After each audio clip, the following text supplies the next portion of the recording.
Saa 8 ya usiku Nesa ananyata taratibu kwenye chumba cha maiti, yani mortuary. Nesa anakagua hapa hii maiti, anakutana na maiti ya kiume bana.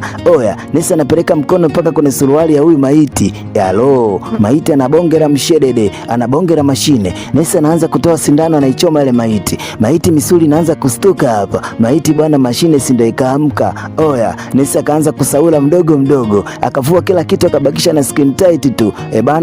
Nesa akaikalia kwa juu ile maiti. Anza kukatika juu ya maiti kwenye chumba cha kuhifadhi maiti, yani mortuary. Nesa anakatika midadi na stimu zinazidi kupanda kila muda unavyozidi kwenda. Nesi pale akili kaama kama yupo mortuary, akaona kama yupo kwenye 6 kwa 6. Katika sana, katika kinoma noma. Kumkati na katikati ya utamu basi bana. Dokta akaingia hapa. Beatrice, unafanya nini?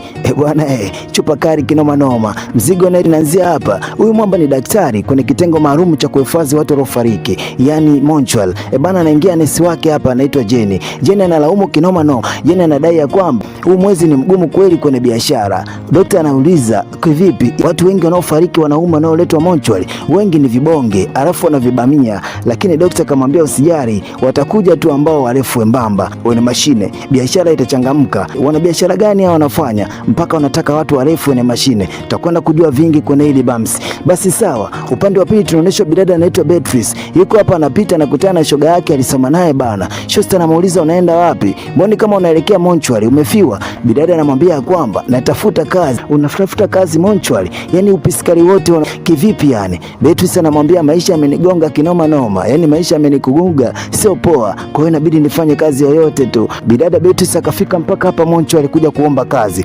Akakutana na Jenny. Jenny akamuuliza utaweza kazi ya kuhifadhi maiti kweli? Shosta akasema nina njaa kinoma, nitaweza. Ushawahi kuiona maiti live? Ndio. Unaweza kabisa kuishika maiti? Naweza. Vipi, unaweza kuosha? Ndio, hata hiyo naweza pia. Jenny kabidi aongee na daktari mkuu hapa. Okay sawa. Daktari akamwambia haina noma, kama yuko vizuri na anajua na anapenda hiyo kazi aanze hata kesho. Beatrice akaruhusiwa kuanza kazi katika hili jengo bana. Oya, kazi zikaanza kuenda pale, lakini cha ajabu sana Beatrice akawa anavutiwa sana na maiti za kiume. Haijulikani kwa nini Beatrice anapenda maiti za kiume. Watu wakija kuweka miili yao, miili ya kiume Beatrice anapenda sana yeye kuiosha na kuhifadhi. Haijulikani kwa nini Beatrice anapenda kuhifadhi na kuosha miili ya kiume, ila miili ya kike haishobokeagi kabisa yani.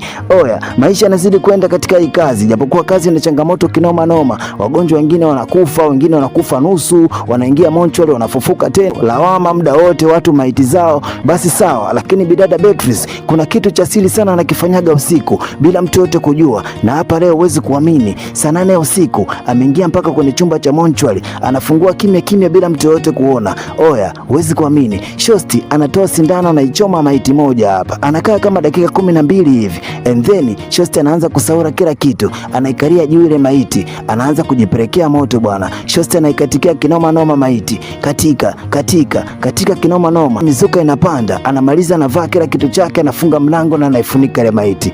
Oya, kwa nini bidada anafanya haya yote? Alafu hivi inawezekana kweli mtu akishakufa misuli kuamka alafu kupelekea moto tena? Tutakwenda kufahamu vingi kwenye hili bams. Wakati huko Beatrice na harakati zake kwenye chumba cha mortuary bila watu wengine kujua, na Jenny naye na harakati zake humo mortuary. Wakaja kujikuta wanagombania maiti za kiume hapa. Kuna story mbili tofauti hapa. Tutakwenda kufahamu vingi kwenye hili chupa. Basi sawa, leo bana kuna watu kama wawili wamekuja kuomba kazi. Waliletwa na bosi wao ambaye huyu ni daktari mkuu hapa. Dokta akamwambia Jenny ya kwamba hawa waelekeze kila kitu kinachotakiwa kuelekezwa katika chumba cha mortuary, namna gani ya kufanya na utaratibu ukoje. Sawa Jenny, wataweza hii kazi? Hii kazi chimba unye, inabidi ukaze unajua. Dokta akamwambia isikia, hao wamekuja wenyewe kuomba kazi na akili timamu, wanajua wanachokifanya, waelekeze kila kitu. Kama ngumu si watakimbia, so swala. Okay sawa. Jenny akawachukua akaanza kuelekeza mazingira yote hapa, namna gani ya kufanya,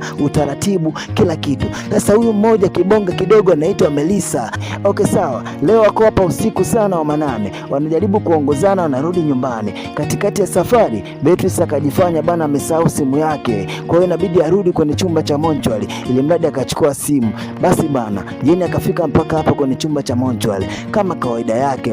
Beatrice akaikalia juu maiti, akaanza kujipelekea moto. kaanza kuikatikia huko midadi kimpanda. Kumbe Melissa alikuwa anamfuatilia kwa nyuma, maana alishamstukiaga kitambo, akaja kumfuma hapa.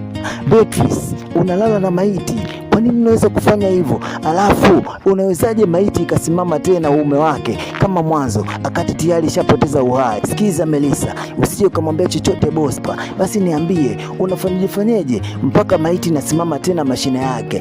Oya, Beatrice akabidi ampange Melissa. Unaona hii sindano hapa?